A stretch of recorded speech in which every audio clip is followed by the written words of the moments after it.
नमस्कार, आवाज समाचार देख रहे हैं आप और आपके साथ मैं हूं स्मिता रशाल। आज गणपति बप्पा की विदाई हो रही है। मुंबई के मशहूर लालबाग के राजा की शाही विसर्जन यात्रा शुरू हो चुकी है।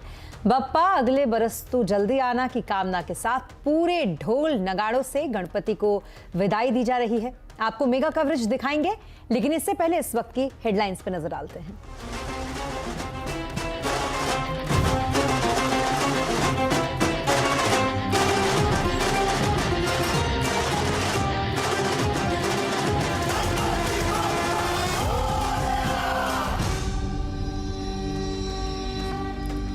क्वीन एलिजाबेथ की आखिरी यात्रा की तैयारी, दुनिया भर के नेताओं ने जताया दुख। भारत में रविवार को राजकीय शोक। पीएम मोदी ने रानी को बताया कर्तव्यनिष्ठ और दयालु। राहुल क्या फिर बनेंगे कांग्रेस अध्यक्ष? पत्रकारों के सवाल पर दिया घुमाने वाला जवाब। भारत जोड़ो यात्रा के दौरान बीजेपी पर फिर बोला हमला। हफ्ते के आखिरी दिन बाजार में भारी उतार चढ़ाव। मिड कैप स्मॉल कैप शेयरों में खरीदारी। आईटी, बैंकिंग, ऑटो में तेजी। रियलिटी इंफ्रा में दबाव। सेंसेक्स 105 और निफ्टी 35 पॉइंट चढ़ा। फर्जी लोन ऐप पर हुई कड़ाई। अब ऐप स्टोर में सिर्फ लीगल ऐप ही होगा। स्टोर में आरबीआई करेगा वैध ऐप की सूची तैयार। सरकार का सख्त निर्देश। टूरिज्म सेक्टर को मिलेगा बढ़ावा। नेशनल टूरिज्म पॉलिसी को अगले महीने कैबिनेट से मंजूरी संभव। सूत्रों के मुताबिक कैबिनेट नोट हुआ तैयार। सीएनबीसी आवाज एक्सक्लूसिव। मानव विकास सूचकांक में एक पायदान नीचे गिरा भारत। 191 देशों की सूची में 132वें स्थान पर। पड़ोसी श्रीलंका बांग्लादेश से भी पीछे। दिल्ली के पास गाजियाबाद में पार्क में पालतू पिटबुल कुत्ते ने बच्चे पर जानलेवा हमला किया। कुत्ते के हमले के बाद बच्चे के चेहरे पर लगे 150 से ज्यादा टांके। कुत्ते के मालिक के खिलाफ मामला दर्ज। एमएनएम ने अपनी नई ईवी एक्सयूवी 400 से हटाया पर्दा। बुकिंग और डिलीवरी जनवरी 2023 से शुरू। क्या बॉलीवुड को बचाएगा ब्रह्मास्त्र? 30 करोड़ रुपए तक की एडवांस बुकिंग की खबर। फिल्म पर दर्शकों और समीक्षकों की मिलीजुली राय।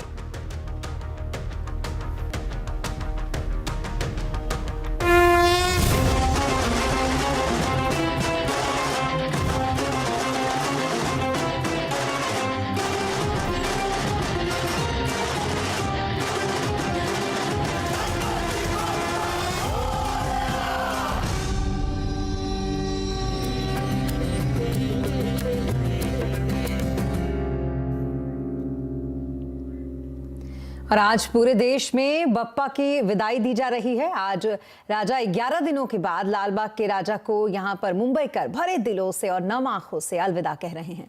सड़कों पर लोगों का गुब्बार है, मानो विदाई देने के लिए जैसे पूरा शहर सड़कों पर इस वक्त निकल आया हो। 2 साल के बाद ये मौका आया है कि गणनायक को बड़े पैमाने पर यूं विदाई दी जा रही हो। मुंबई पुलिस ने विसर्जन के खास इंतजाम भी किए हैं। चिंचपोकली या चिंतामणि, मुंबई चा राजा या फिर तेजू ठेला जुलूस भी शुरू हो चुका है और उस जुलूस की तस्वीरें भी हम आपको लगातार दिखा रहे हैं अपने बुलेटिन में। अगले बरस तो जल्दी आना के जयकारे के साथ लोग किस तरीके से जुटने शुरू हो गए हैं, सड़कों पर कैसे निकल रहे हैं, ये तमाम तस्वीरें आपको हम दिखा रहे हैं। लालबाग के राजा जिनका एक आकर्षण तो हर साल रहता ही है, लेकिन इसके अलावा और भी जितने गणपति हैं जिनको 11 दिनों के लिए स्थापना जिनकी की गई थी, उन सभी का आज अनंत चतुर्दशी के दिन विसर्जन होता है और इसी के साथ 11 दिनों की ये जो पूजा होती है ये समाप्त हो जाती है। अगले साल का इंतजार फिर होने लगता है, लेकिन इन 11 दिनों में बप्पा से इस कदर जुड़ाव हो जाता है, लोगों का लगाव हो जाता है कि वो नम आंखों से, बेहद भारी मन से उनको ये विदाई देते हैं। हालांकि उत्साह पूरा रहता है और वो दिख भी रहा है सड़कों पर जिस तरीके का उत्साह है। सबसे पहले आपको हम दिखाते हैं सबसे प्रसिद्ध मुंबई के जो राजा हैं, जिनको लालबाग के राजा कहते हैं, उनको। हमारे साथ विशाल पाटिल इस वक्त जुड़ चुके हैं लालबाग से और वो बताएंगे लालबाग के राजा के शाही विसर्जन पर क्या कुछ तैयारी। विशाल, और किस तरीके की वहां की तस्वीर दिखाएं जरा। जी बिल्कुल, आज अगर मुंबई के हर सड़क पर आप देखा जाए तो गणेश भक्तों की भीड़ आपको देखने मिलेगी। मैं अभी लालबाग परिसर में हूं और लालबाग का राजा का विसर्जन के लिए यात्रा जो है वो सुबह से चालू हो गई है। अभी थोड़ी देर में चिंचपोकली एरिया है, यहाँ पर लालबाग के राजा आएंगे। बहुत सारे लोग हैं, गणेश भक्त हैं और आप अगर देखा जाए तो लालबाग के राजा के दर्शन के लिए या लालबाग की राजा की एक झलक देखने के लिए बहुत सारे गणेश भक्त पूरे देश में से आते हैं मुंबई में। और ये अगर सड़कों पर आप देखा जाए तो बहुत सारी भीड़ आपको देखने के लिए मिलेंगी। हर एक की एक हाथ में फ़ोन है, मोबाइल है, लालबाग की राजा की एक क्लिक करने के लिए। यहाँ पर अगर देखा जाए तो बहुत सारी गणेश भक्तों की भीड़ लगातार हमें देखने मिलेंगी। और एक बात है, 2 साल महाराष्ट्र में कोरोना था, इतने बड़े पैमाने पर गणेशोत्सव जो है वो मनाया नहीं जा रहा था, लेकिन अगर इस साल देखा जाए तो पूरी भीड़ जो है गणेश भक्त जो पूरे उत्साह से अभी सड़कों पर आप देखने के लिए मिल रहे। सुबह 10 बजे लालबाग के राजा की यात्रा जो है विसर्जन के लिए चालू हो गई है। और अगर आप अभी देखा जाए तो लालबाग के राजा थोड़ी देर में यहाँ जो चिंचपोकली एरिया है यहाँ पर आ जाएंगे और उसके बाद गिरगांव चौपाटी के लिए रवाना हो जाएंगे। लेकिन बहुत सारे बड़ी जो सार्वजनिक मंडल है उनके गणेश मूर्तियाँ अभी यहाँ आके जा रही है। लेकिन अगर ये देखा जाए तो मुंबई के हर एक सड़कों पर ऐसी ही गणेश भक्तों की भीड़ हमें देखने मिलेंगी और एक बड़ा उत्साह, थोड़ी आंखें भी नम है क्योंकि लाडले बापा को 10 दिन के बाद पूजा अर्चा करने के बाद आज विदाई हम दे रहे हैं। और पूरे मुंबई में एक आवाज घूम रहा है जो मराठी में है कि गणपति बाप्पा मोरया पुढच्या वर्षी लवकर या। ये आवाज पूरे सड़कों पर घूम रही है। गणेश भक्तों का एक बड़ा त्यौहार रहता है, एक भावनिक सा त्यौहार जो है वो गणेशोत्सव रहता है। और आज अपने लाडले बापा को विदाई करने के लिए मुंबई के सड़कों पर ऐसा विहंगम दृश्य जो है वो हमें देखने मिल रहा है। विशाल की ये तस्वीरें जो आप देख रहे थे, दरअसल लालबाग के राजा की ये पूरी तस्वीर विशाल ने हमें दिखाई। और अब हम आपको दिखा रहे हैं नेटवर्क 18 के बप्पा की ये विदाई की तस्वीर। जी हाँ, नेटवर्क 18 भी किसी साल इसमें पीछे नहीं रहता। हर साल हमारे यहाँ भी बप्पा की स्थापना जो है वो की जाती है और स्थापना के बाद पूरे 11 दिन बाकायदा पूरे विधि विधान के साथ उनकी पूजा होती है। इस बीच कई बड़े लोगों का आगमन भी होता है बप्पा के दर्शन के लिए। और आज पूरे विधि विधान के साथ बप्पा की ऑफिस से विदाई भी होती है। नेटवर्क 18 के बप्पा की ये विदाई आप देख सकते हैं किस तरीके से नाच गाकर, झूमकर, गाकर यहाँ से भी बप्पा की विदाई और ये कहते हुए कि अगले बरस तो जल्दी आना। ये नेटवर्क 18 के बप्पा हैं जिनकी विदाई की पूरी तैयारी हो गई है। पूरे हर्षोल्लास के साथ ये विदाई और बिल्कुल उसी तरीके से जैसा कि पहले भी मैंने आपको बताया कि बड़ा एक लगाव हो जाता है जब 11 दिनों के लिए उनकी स्थापना की जाती है, रोज़ उनकी सेवा की जाती है, उनकी पूजा की जाती है, उन्हें भोग लगाया जाता है, उनके दर्शन किए जाते हैं। ऐसे में ये 11वां दिन उत्साह वाला तो होता है सुबह से ही कि आज बप्पा की विदाई होगी, लेकिन बावजूद इसके थोड़ा एक मन में कहीं ना कहीं भारीपन होता है क्योंकि वो अब जो एक कह सकते हैं जो बना और चलता आ रहा होता है पूजा का जो कार्यक्रम, वो कहीं ना कहीं आज खत्म हो जाता है। ये तस्वीरें हम आपको दिखा रहे हैं, ये दरअसल नेटवर्क 18 के बप्पा की तस्वीर है और अब बप्पा पूरी तरीके से तैयार हो गए हैं विदाई के लिए।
नेटवर्क 18 के बप्पा के बाद अब आपको लेकर चलते हैं हम पुणे, जहां पर भी गणपति को लेकर ढोल ताशों के साथ उनकी विदाई यहां भी की जा रही है। शिवसेना के नेता आदित्य ठाकरे भी पूरे जोश और खरोश के साथ यहां पर मौजूद हैं और साथ ही साथ ये तस्वीरें आप पुणे के सड़कों की देख रहे हैं। यहां भी कुछ कम उत्साह नहीं रहता लोगों का और उसी तरीके से हम कह सकते हैं कि लोगों का एक हुजूम जो है वो पुणे की सड़कों पर भी आज के दिन नजर आता है और आदित्य ठाकरे भी आज इसमें मौजूद हैं। पूरे जोश के साथ वो भी लोगों के साथ बप्पा की विदाई यहां पर दे रहे हैं। देखिए, लोगों ने संदेश भी लिखा है, रंगोली से लोगों का संदेश जो है वो यहां पर बप्पा के लिए लिखा जा रहा है। अपने साथ क्या क्या बप्पा लेकर जाएं, क्योंकि ये माना जाता है कि बप्पा को घर से जब हम विदा करते हैं तो हम ये कामना करते हैं कि पूरा साल जो है वो बेहद खुशी से गुजरे। और ये जो हम आपको तस्वीरें दिखा रहे हैं, ये लाल बाग की तस्वीरें दिखा रहे हैं, यानी कि पुणे से सीधे मुंबई, और मुंबई में ये लाल बाग के राजा के दर्शन जो बेहद महत्वपूर्ण होते हैं आज के दिन के लिए, बहुत प्रसिद्ध हैं लाल बाग के राजा। और खास करके ये ऐसा माना जाता है कि लाल बाग के राजा के दर्शन करने से जो इच्छा मांगी जाती है वो पूरी हो जाती है, और इस वजह से लोगों का हुजूम वहाँ पर पूरे 11 दिन लगा रहता है। काफ़ी भीड़ होती है वहाँ पर, फिर भी लोग डटे रहते हैं दर्शन के लिए। लंबा इंतजार उनको करना पड़ता है, बावजूद इसके वो उतना इंतजार करते हैं कि कितनी बड़ी संख्या में लोग लाल बाग के राजा को आखिरी विदाई, यानी कि आज यहाँ से विसर्जन की तरफ उस रास्ते पर आगे चलते हुए लोग जुड़ते चले जाते हैं और एक साथ इकट्ठा होकर किस तरीके की विदाई उनको देते हैं, वही तस्वीरें हम आपको यहाँ पर दिखा रहे हैं। लाल बाग के राजा जो आज विसर्जन की तरफ आगे बढ़ते हुए, कई लोग इसको अपनी खिड़कियों से भी देखते हैं जो वहाँ पर नहीं जा पाते, और जिनको ये सौभाग्य होता है कि उनका घर उस रास्ते में पड़ता हो तो वो अपने घर से भी उनको देखते हैं। लेकिन बहुत ज़्यादा संख्या में लोग उनके उस पूरे हुजूम के साथ जुड़ते चले जाते हैं। जो रूट है उनका चिंचपोकली से, वहाँ से निकलते हुए लोग उससे जुड़ते हुए चले जाते हैं। ये पूरा का पूरा एक प्लान होता है, जैसा कि मैंने आपको पहले भी बताया था प्लान, और उसी हिसाब से पूरा इंतजाम भी किया जाता है। सुरक्षा व्यवस्था से लेकर भीड़ को कैसे नियंत्रित रखना है, लोगों को ज़्यादा परेशानी ना हो, कैसे सिस्टमैटिक ये यात्रा चलेगी और कैसे इतनी बड़ी संख्या में लोग एक साथ वहाँ से चलते हुए आगे बढ़ेंगे, ये पूरी प्लानिंग होती है। और उस प्लानिंग के साथ पुलिस भी पूरी मुस्तैद रहती है वहाँ पर, मुंबई पुलिस। और इसको देखते हुए एक बड़ा इंतजाम हम कह सकते हैं कि आज लाल बाग के राजा के लिए होता है। और ये तस्वीरें हम आपके लिए लेकर आए हैं, लाल बाग के राजा की ये तस्वीर। और अब आगे बढ़ेंगे खबरों में, और आगे बढ़ते हुए खबरों में बात करेंगे सबसे पहले राहुल गांधी की। भारत जोड़ो यात्रा के तीसरे दिन राहुल गांधी ने एक बार फिर बीजेपी पर निशाना साधा है। उन्होंने कहा कि बीजेपी और आरएसएस की विचारधारा नफरत फैलाने वाली है।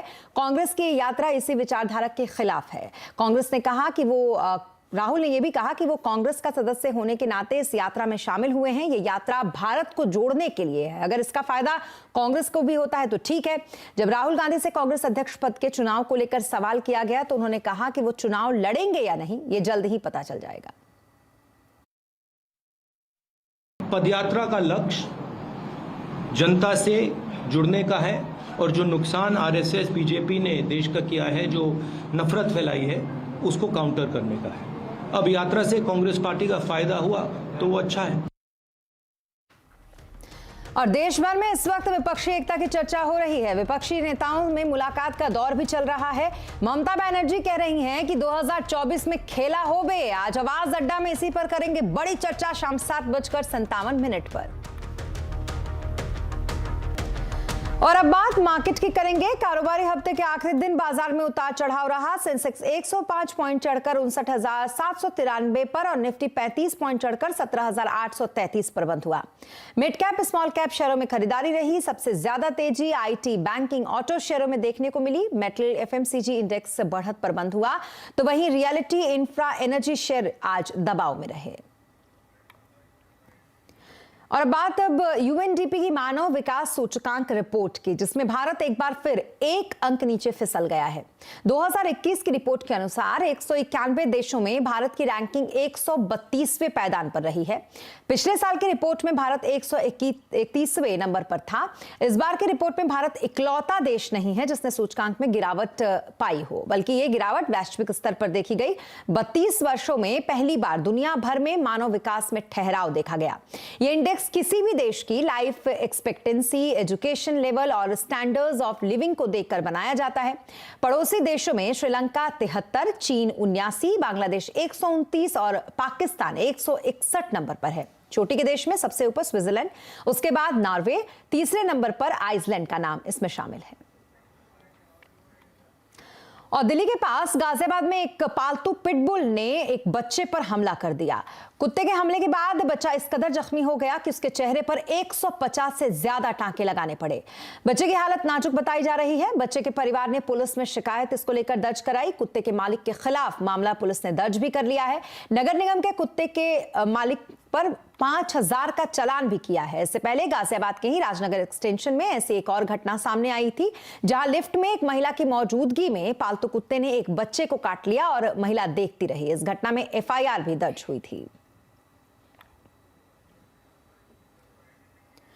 दिल्ली की फिनटेक स्टार्टअप प्लूटोज वन ने अपना एंजल राउंड बंद करने का ऐलान किया है। इस राउंड में कई दिग्गज एंजल इन्वेस्टर्स ने हिस्सा लिया। कंपनी इस फंड का इस्तेमाल टीम के विस्तार और कोर प्लेटफॉर्म के निर्माण के लिए करेगी। आपको बता दें कि प्लूटोस वन बैंकों के साथ मिलकर ग्राहकों को बेहतर फिटनेस सर्विसेज देगी। साथ ही इनका मिशन 50 करोड़ ग्राहकों को फिनटेक सर्विस से जोड़ने का है। प्लूटोस वन बैंक्स और वित्तीय संस्थानों के लिए अपने कस्टमर्स तक फिनटेक सर्विसेज पेश करने, वितरित करने और प्रोत्साहित करने के लिए एक मंच है। भारतीयों का अपने बैंक्स के साथ बहुत गहरा रिश्ता है और वो अपने पैसे के लिए भरोसा बैंक्स पे ही करते हैं। इसलिए जब हम नई फाइनेंशियल सर्विसेज लेके आते हैं, हमें पता है कि हमारे सही पार्टनर्स बैंक्स ही हो सकते हैं। हमारा जो बिजनेस मॉडल है वो हमें अलाउ करता है कि हम वहां तक फिनटेक सर्विसेज लेके जाएं जो आज तक मुमकिन नहीं था।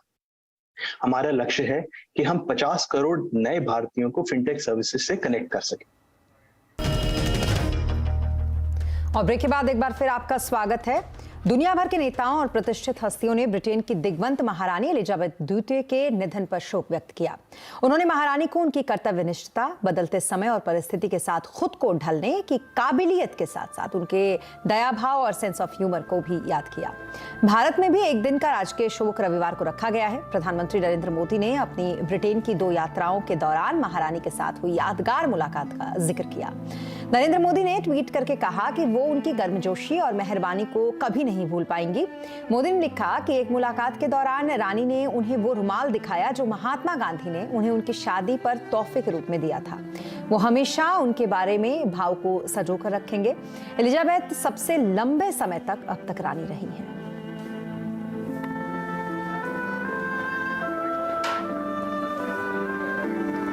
और अब बात महिंद्रा एंड महिंद्रा की। दरअसल M&M ने अपनी नई इलेक्ट्रिक व्हीकल XUV 400 EV से पर्दा उठा दिया है। फास्ट चार्जिंग से इसकी बैटरी करीब 1 घंटे में चार्ज हो जाएगी और एक बार बैटरी चार्ज करने पर यह गाड़ी 456 किलोमीटर तक चल सकती है। 8 सेकंड में 100 किलोमीटर की रफ्तार छू सकती है। इसमें फन, फास्ट और फेयरलेस 3 ड्राइविंग मोड है। कंपनी नई गाड़ी की बुकिंग और डिलीवरी 2023 से शुरू करेगी। दिसंबर से आप टेस्ट ड्राइव ले सकते हैं। इसका मुकाबला टाटा नेक्सॉन की EV मैक्स से होगा। आज इलेक्ट्रिक व्हीकल्स डे है। दुनिया में 5वें सबसे बड़े व्हीकल मार्केट भारत में कैसे है ईवी का भविष्य, जानने के लिए देखिए आज का कंज्यूमर अड्डा शाम 5:57 पर। और आयान मुखर्जी का ड्रीम प्रोजेक्ट और रणवीर कपूर आलिया भट्ट स्टारर ब्रह्मास्त्र आखिरकार बड़े पर्दे पर रिलीज हो गई। ब्रह्मास्त्र का शानदार ओपनिंग मिलने जा रहा है। ज्यादातर ट्रेड एक्सपर्ट्स फिल्म को 30 करोड़ से ऊपर की ओपनिंग वाला बता रहे हैं। इसकी वजह से है फिल्म की एडवांस और दमदार बुकिंग। फिल्म ने न सिर्फ एडवांस बुकिंग की है, इससे करोड़ों रुपए भी कमा लिए हैं। ब्रह्मास्त्र के हिंदी वर्जन ने ओपनिंग वीकेंड के लिए अब तक 22 करोड़ रुपए की बुकिंग कर ली है। तो वहीं फिल्म के तेलुगु वर्जन में भी 1 करोड़ के टिकट बिक चुके हैं। हालांकि फिल्म को मिला जुला रिस्पॉन्स मिल रहा है। ज्यादातर क्रिटिक्स फिल्म को एवरेज बता रहे हैं, जबकि फिल्म के स्पेशल इफेक्ट की काफी तारीफ हो रही है। और इसी के साथ इस बुलेटिन में फिलहाल इतना ही, लेकिन खबरों पर लगातार अपडेट के लिए आप बने रहें CNBC आवाज के साथ। नमस्कार।